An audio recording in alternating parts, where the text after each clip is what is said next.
Viral అవుతుంటాయి. దానికి ఏం చేయాలంటే మెటా లాంటి సోషల్ మీడియాకి ఇండియా నుంచి ఒక రెస్పాన్సిబుల్ ఏఐ ఫ్రేమ్వర్క్ వెళ్ళి they have to clear that ప్రతి వచ్చే ఏఐ కంటెంట్ లేబుల్ చేయాలి. ఈ AI content label AI content ఇది ఇది ఒరిజినల్ కంటెంట్ అని యూట్యూబ్ లో కూడా. సో బేస్డ్ ఆన్ దట్ ప్రజలకు కూడా ఒక అవగాహన వస్తుంది. ఇది ఏఐ కంటెంట్, ఇది నాన్ ఏఐ కంటెంట్. ఈ non AI content AI content original కావచ్చు కాకపోవచ్చు, ఫార్వర్డ్ చేయకపోవడానికి రీజన్స్ ఉంటాయి. సో బేస్డ్ ఆన్ ఫస్ట్ మనం ఏఐ కంటెంట్ వాడడానికి దే ఆర్ యూజింగ్ టూల్స్. ఇంకోటి ప్రతి ఒక్క AI tool they would use their watermark. So example AI tool watermark వాడినప్పుడు ప్రజలకు ఒక అవగాహన వస్తుంది ఇది ఏఐ వాడిన టూల్ అని, ఏఐ ఆడిన వీడియో అని. ఓకే, సో ఇలాంటి చాలా చేయొచ్చు. ఒక ఎగ్జాంపుల్ ప్రియతమ నాయకుడు చంద్రబాబు నాయుడు గారు మాట్లాడాడు, ఒక రెస్పాన్సిబుల్ ఏఐ ఫ్రేమ్వర్క్ తీసుకొస్తానని చెప్పేసి. So it is very useful. So ఇండియాలోనే first state responsible AI framework తీసుకోవడానికి. సో ఇలాంటి కొన్ని కొన్ని చూడడానికి కొంచెం బాగుంటాయి, ఫన్నీగా ఉంటాయి, కొంచెం హ్యాపీగా ఎంజాయ్ చేయొచ్చు కొన్ని, ఓకే. కానీ కొన్ని కొన్ని ఏంటంటే చాలా ఇబ్బందికరంగా ఆ విధంగా కూడా వాడుతూ ఉన్నారు. ఇప్పుడు పొలిటీషియన్స్ కొంచెం సడన్గా డ్యాన్స్ చేసినట్టుగానో లేదంటే హ్యాపీగా ఉన్నట్టుగానో ఇట్లాంటి కొంచెం చూడడానికి అప్పటికప్పుడు ఓకే, కానీ కొన్ని ఇబ్బందికరమైనటువంటి వీడియోలు కూడా చేస్తున్నారు కదా దాని ద్వారా. Multiple celebrities sir, multiples. ఇప్పుడు ఇన్స్టాగ్రామ్ మీరు ఓపెన్ చేసి మల్టిపుల్ సెలబ్రిటీస్ చూస్తే, సో రీసెంట్ ఒక తమన్నా వీడియో చూశాను నేను. ఇట్ ఇస్ వెరీ అప్స్కెనెట్, దాని గురించి మాట్లాడడం అనవసరం. సో అది మళ్ళీ ఫేక్ వీడియో. సో కానీ అది మీరంతా క్లియర్గా చూస్తే ఇట్ ఇస్ రియల్ వీడియో, కానీ ఇంకా రియల్గా ఉంది. సో ఇప్పుడు నార్మల్గా సోషల్ మీడియాలో ఇప్పుడు ఫేక్ కంటెంట్ వాళ్ళే అనలైజ్ చేసి చూపించాలి, ఇది ఫేక్ కంటెంట్ అని లేబుల్ చేయాలి. So that's what it's one and response. కొన్ని అడల్ట్ వీడియోలు కూడా రిలీజ్ చేస్తున్నారు కదా, ఏదో ఒక మహిళను పెట్టి ఏదో మాట్లాడుతున్నట్టుగా, ఇవన్నీ కూడా అట్లా కూడా వస్తా ఉన్నాయి. కిస్ ఓ యాక్టర్స్ కూర్చొని ఇంటర్వ్యూ తీస్తుంటే సో దాన్ని యాక్చువల్ గా కిస్ సీన్ లాగా క్రియేట్ చేస్తున్నారు ఏ వాడు.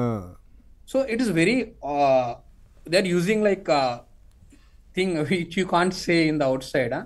సో ఇదే అండి మన మనకు ఒక ఫ్రేమ్వర్క్ సృష్టించి ఇలాంటి వీడియోస్ సృష్టించి ఇలాంటి యాక్షన్స్ స్ట్రిక్ట్ రూల్స్ చేసుకొస్తే, డిజిటల్ లాస్ తీసుకొచ్చి దాన్ని ఫాస్ట్ గా ఎనాక్ట్ చేస్తే కొంచెం రెస్పాన్సిబుల్ గా ఉంటుంది. సెకండ్ అవేర్నెస్ ఉండాలండి మనకు, ప్రజల్లో అవేర్నెస్. ఈ రెండు చేస్తే it will be little bit less. నేను 100% పోతుందని చెప్పట్లేను. అవేర్నెస్ తో అంటే కొంతమంది పొలిటీషియన్స్ ఇందాక నేను మాట్లాడినట్టుగా అగ్రరాజ్యం అధినేత ట్రంప్ గారే కొన్ని వీడియోలు చేయించి షేర్ చేస్తే ఆయనే, మరి ఇంకా మిగతా వాళ్ళకి ఏం చెప్పుకుంటారు చెప్పండి?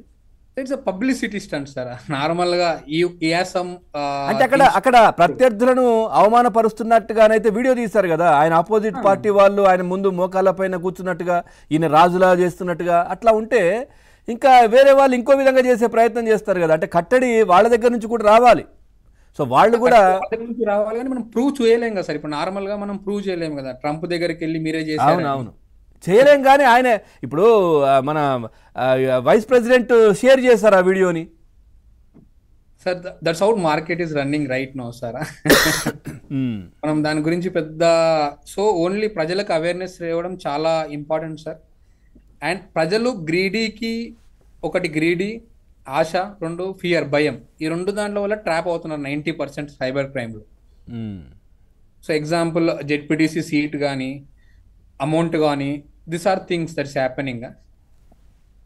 రైట్ వంశీ గారు, ఖచ్చితంగా అంటే ఎట్లాంటి చర్యలు ఉండే అవకాశం ఉంది? ఇప్పుడు ముఖ్యమంత్రి గారు దుబాయ్, అబుదాబి ఇవన్నీ పర్యటనల తర్వాత దీని గురించి ఏమైనా సీరియస్గా తీసుకునే అవకాశం ఉందంటారా? ఎందుకంటే పెరిగిపోతుంది ఇష్టానుసారంగా ఏఐ టూల్ను వాడి ఈ విధంగా చేస్తూ ఉన్నారు కదా, ఏమైనా స్ట్రిక్ట్గా ఉండే అవకాశం ఉందా? సార్ ఖచ్చితంగా సార్, ఇది ప్రపంచవ్యాప్తంగా జరుగుతున్నటువంటి విషయం కాబట్టి ఒక చంద్రబాబు నాయుడు గారు కాదు, ఇందులో కేంద్ర ప్రభుత్వం కూడా జోక్యం చేసుకోవాలి. దానికి ఇనిషియేషన్ చంద్రబాబు నాయుడు గారు తీసుకుంటారు డెఫినెట్ గా. ఇనిషియేషన్ తీసుకుని కేంద్ర ప్రభుత్వం ఇందులో జోక్యం చేసుకుని కఠినమైనటువంటి శిక్షలు, అంటే 7 సంవత్సరాలకు పైబడి శిక్షలు ఇట్లాంటివి ఉంటే గానీ ఏం లేదు సార్. ఇప్పుడు ఫర్ ఎగ్జాంపుల్ ఒక ఆడపిల్ల వీడియో ఫేక్ చేశారు సార్, డీప్ ఫేక్ చేశారు, జరిగాయి ఇట్లాంటి ఇన్సిడెంట్స్. ఎగ్జాంపుల్ కాదు, ఇట్లాంటి వాస్తవ ఇన్సిడెంట్స్ జరిగాయి. ఒక ఆడపిల్ల వీడియో డీప్ ఫేక్ చేశారు, ఆడపిల్ల దానికి సూసైడ్ చేసుకుంది. ఎవరు సార్ బాధ్యులు? అదే కదా.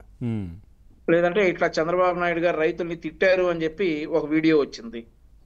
అలా రైతుల్లో చంద్రబాబు నాయుడు గారు అభిమానులు ఉంటారు, వాళ్ళు ఏదైనా చంద్రబాబు నాయుడు గారు ఇట్లా అన్నారని చెప్పేసి మనస్తాపానికి గురి ఏదైనా చేసుకోవచ్చు. ఎవరు సార్ బాధ్యులు?